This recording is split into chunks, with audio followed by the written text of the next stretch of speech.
Hello people of YouTube, Megan here, and time for a Tea Time Rambles video. Today's tea is once again from Dryad's Tea, and I am having Ambrosia Skies today.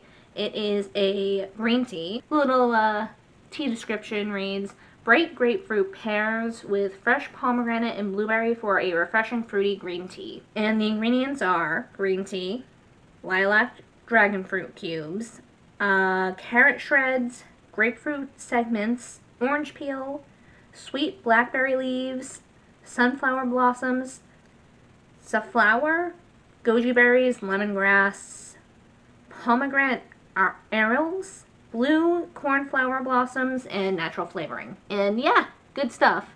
I've noticed I've been sticking mostly to black teas for these videos, so I wanted to throw something else in there just to switch it up a bit.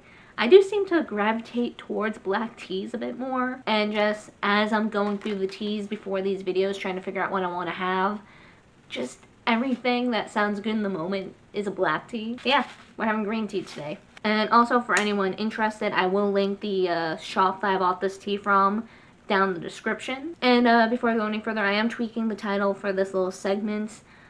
It was going to be Tea Time Tuesdays. I was going to stick to Tuesdays, but I decided to go with Tea Time Rambles instead. So that way I can switch up the day every once in a while, because I do want to do certain videos on Mondays, like a movie Monday. And I don't want to have 2 videos on this channel 2 days in a row. Just I feel that's a little much. So, Tea Time Rambles, just to leave this open to being on any day. And also, really, if I'm being honest, Tea Time Rambles does sum things up pretty well, because I do quite a bit of rambling. That is, like, half the point of these videos, is just to ramble as I enjoy a cup of tea. So, currently waiting for my tea to cool, but, not sure how I'm going to feel about this one. I do love green tea, not quite as much as black tea, apparently, but, blueberry can be hit or miss with me, as can grapefruit, but, you know, try something new. Worst case scenario, I maybe have another cup or 2 worth of tea in this little sample packet. Or if I really don't like it, I'll see if one of my friends is interested in it. Either way, it will be used, it will be enjoyed by somebody. Also, got a nice little new mug today. I went to Salem earlier in the season, and Witch City Wicks is one of my favorite stores down there, and I love mugs.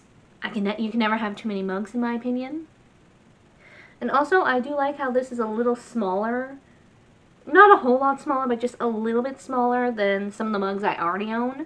So, good for if I don't want as much tea, which is a rare occurrence, but you know, it never hurts. So, yeah.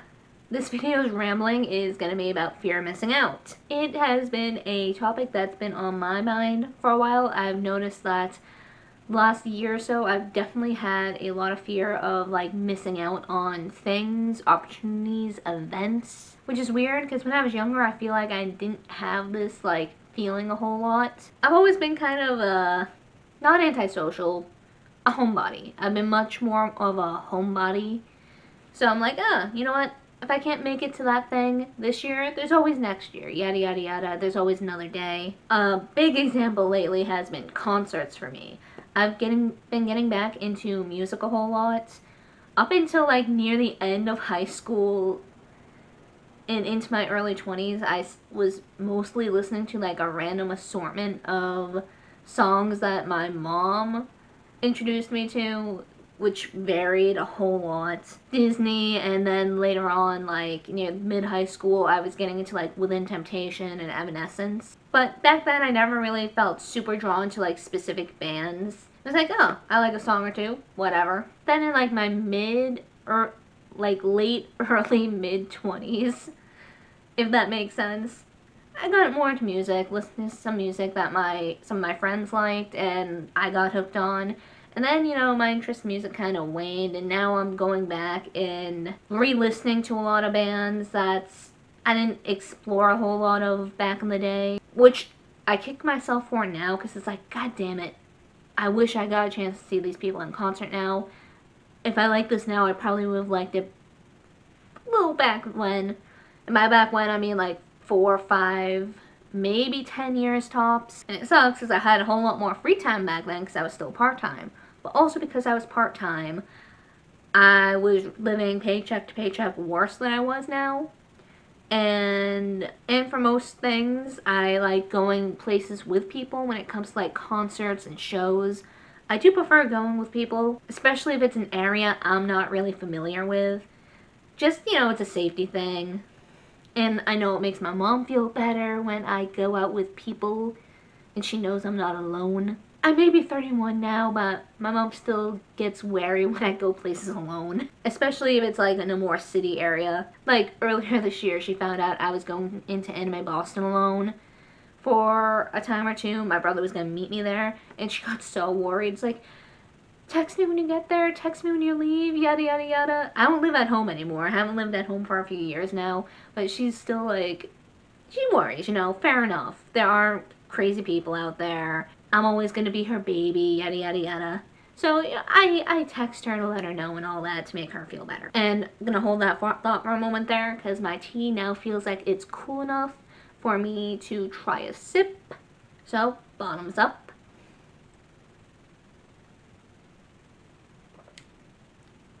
Yeah, I like that. The blueberry, at least in this cup, it's loose leaf tea, so for all I know, I could get like more blueberry bits in the next cup. But, you know, blueberry's not too strong, which I like, and don't really get too much of the grapefruit. I feel the grapefruit is a little more of an aftertaste, which I'm not mad about. I think it balances out really well. Or maybe that's the pomegranate I'm getting a bit of an aftertaste for. It's either the grapefruit or the pomegranate. I have a hard time telling. Either way, I dig it. I recommend it. Where was I going with that thought? Oh, yes.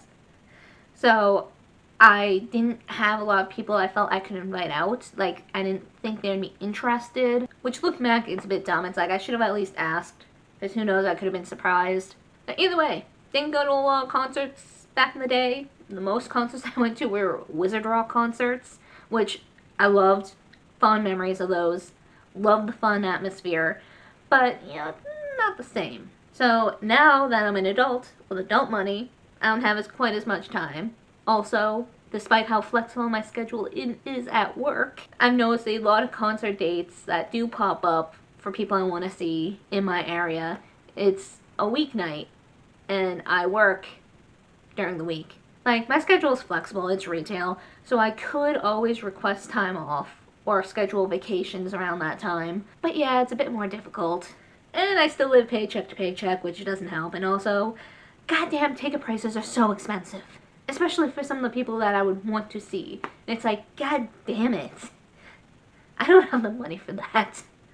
Doesn't help that Ticketmaster and all their freaking fees. Just, Jesus Christ. But yeah, just, I feel as an adult, making memories has become much more important to me. You know, between becoming an adult and also earlier this year, like back in the late spring, like May-ish, I officially reached being cancer-free for 15 years.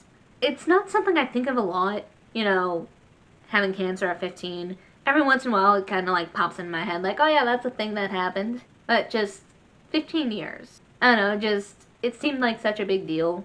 It just made me appreciate the time that I have a bit more, I guess, if that makes sense, if I'm making sense. Which, just clarify for the record, the cancer I had, super treatable, took treatment super easy, just, it wasn't a fun experience, but I am very aware it could have been so much worse. Like, I had a pretty smooth ride, all things considering.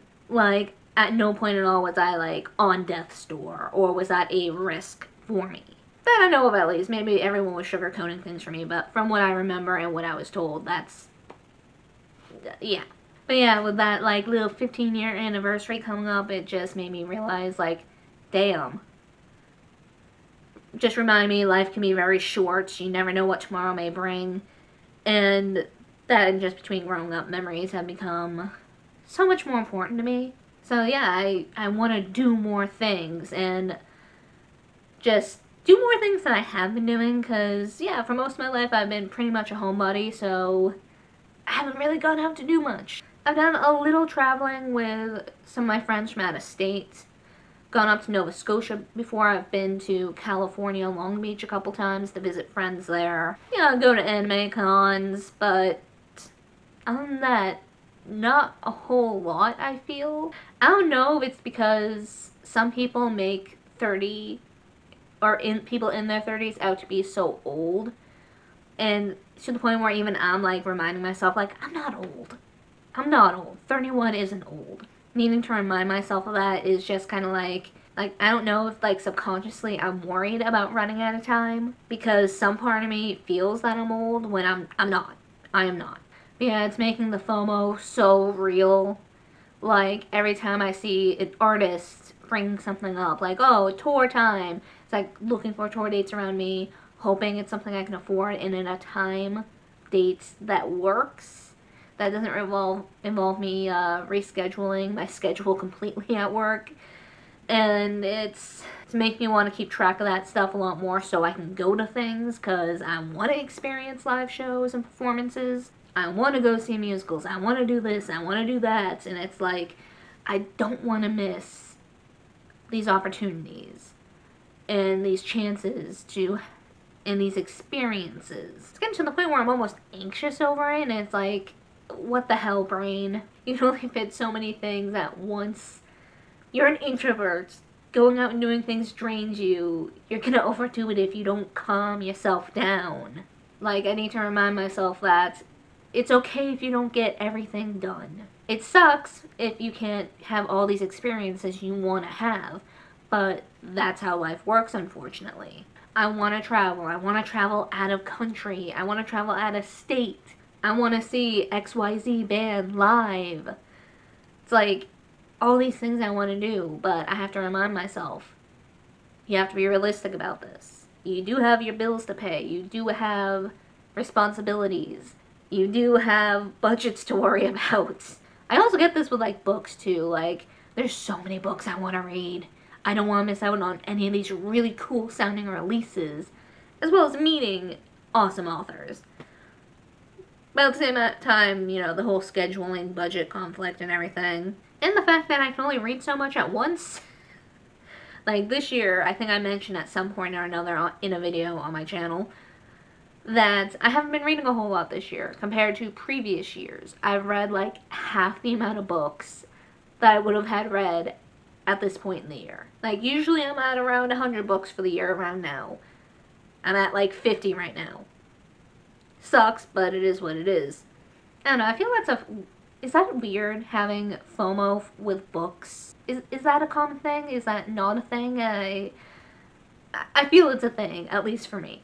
I feel I also get this really bad, like, when I go places, especially places that sell art and handmade items by people. I've definitely gotten this bad at Anime Boston this past year, and Salem this year and in the past. This past weekend at Salem, I definitely got it bad, I think. And just some of the stores and booths had some really cool stuff. I love it. I love going to Salem during like October when they have like all the haunted happenings and like booths from like local artists and crafters and stuff, and it's really cool. But I'm also always worried that if I don't get what I want then, spilled tea on my hand, but I'm also worried if I don't get what I want when I see it, it A, won't be there if we double back, or I'll never see something like that again, because it's a handmade item. Who knows if they're going to make multiple of that item in the future? Like, who knows if they have an online store where I can get it later? Some of them do not. Who knows if they'll be there again next year, or if I'll find an item similar to it again. Just, I worry about missing out on getting the cool stuff when I see it. One such example, I just need to show it off because it's pretty. This really pretty crescent moon wreath. Like, I don't think they had an online store, at least I didn't see a business card of theirs anywhere, and I stupidly forgot to ask. But yeah, I just thought it was so pretty, and I'm always looking for decor. Like, one of my goals when I actually own a house, or at least have a bigger apartment, I want to go like super in on decorating. It's going to be like the coolest house ever. Not just like outside in the holidays, but just inside. It's going to be decorated to perfection. Or at least in my mind, it will be decorated to perfection. And also, sorry in advance if you hear a buzzing in the background. I believe that's our heater. Not much I can do about that. I can hear it. I don't know if the camera's going to pick it up. But yeah, I feel like I just have fear of missing out on so much. You never know if the next day is going to be your last, or the last you get to spend with someone that you care about, yada yada yada. And just trying to make the most of what time we have in this crappy world. Doing the things, having the experiences that bring me joy. Like, I already look back on the 10 years with more regrets than I feel comfortable having. Like, it's pretty damn bad and it's shitty and I hate that. Like, the last couple years I have tried to go forward in life with as few regrets as possible, which is kind of hard because with everything going on in the world with COVID and all the bullshit, it's like, not like I've been able to do much, but yeah, I've been trying to go forward into life with as few regrets as possible. With mixed results, hopefully things work out better as I get rid of some debt and can put money towards the things I love again, or at least more into the things I love. Because I don't want to look back on my 30s when I'm 40 and just have regrets. There's always going to be some regrets. Because, like I said before, I'm not going to be able to do everything I possibly want to do in life. Because that's how life works, unfortunately. Unless you are very fortunate. Yeah, I just want to look back on my 30s with as few regrets as possible. Same with like going on into my 50s, 60s. I want to look back on my life with as much joy and happiness with the memories I've made as possible. But yeah, fear of missing out sucks. And I feel this is probably one of my more disorganized ramblings. But you know what? That's okay. It's a ramble. Rambling is not meant to be organized. Also, just going back to having a fear of missing out over stupid things or potentially stupid things. As of filming this, it's November 1st. I don't know how soon I'm going to get this up. Time will tell. Another stupid little thing I've been getting FOMO about lately, especially the last like day or two, is NaNoWriMo, National Novel Writing Month, for those who don't know. Basically, a bunch of people try to write, I believe it's 50,000 words in the span of a month, so throughout the month of November. The point is to try and get a first draft of a novel down. I've participated in the past. I think I've reached 50,000 words once, maybe twice. Even though the story I didn't finish because there was just a bunch of rambling instead of like plot, because I suck at writing. No, I don't really, but yeah, I haven't taken part in the last couple of years because just sitting down and writing is hard. Writing is hard, as my last tea time video explained. Yeah, I'll probably do a whole video talking about NaNoWriMo, so I don't want to go into too much detail here. But the last, like, day or two, and even throughout today, I've been like, I should participate. Even though I have no plans. I have no plans for anything. But I still want to participate, because I just want to take part. I don't want to miss out. Even though for me, at least, with NaNoWriMo, it's more of a personal thing. I'm just sitting at home writing, so why am I having a fear of missing out? I don't know. It's dumb. My brain is dumb. But, yeah. I don't have much more to say, because I just, for the past couple minutes, have just been going in circles and circles saying that fear of missing out sucks. It sucks. It sucks. So, clearly, I don't have anything else to ramble about when it comes to fear of missing out, at least at the moment. So, for anyone who is still watching, do you suffer from FOMO? Do you have the fear of missing out? If so, with what? Is it usually about a particular thing? Is it about anything, everything? Do you not experience it at all? Let me know. Let's get a discussion going. And yeah, that's it for this video, and I hope to see you guys next time.